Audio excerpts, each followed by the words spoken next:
We are leaving, we're going home in the rapture very, very soon.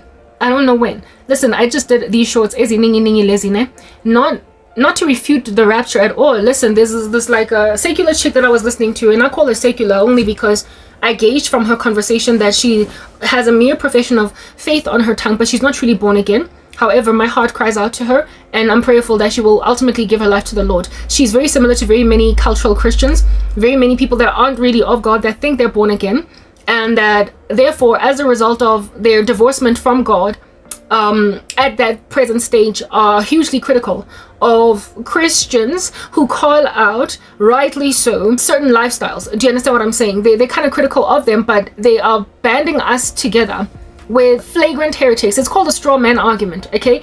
Like when you refute an entire body of people or just one person by finding just the harlotrous error of one conversation, and then because it's so easy to beat down, you then out here be burning or beating down the straw man until it's completely on the floor. All these rapture date setters are creating straw man arguments out of, what do you call this? They're creating straw man arguments out of the rapture in totality, and the importance of being ready for the second coming of the Lord. For the rapture, I believe the second coming and the rapture are two different things. I'm a pre-tribber in the worst way. Right?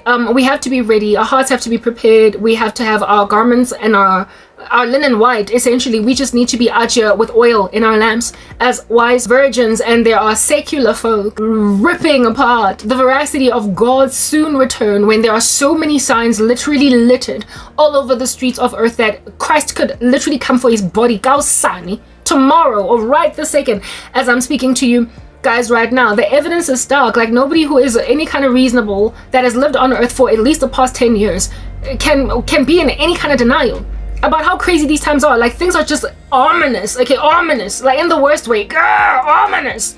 Things are ominous. But when you're gonna beat down an entire argument that the rapture is at the door of the whole body of Christ because of these ludicrous rapture date setting people who are creating a cultic atmosphere out of Christianity. That's what cults do, okay?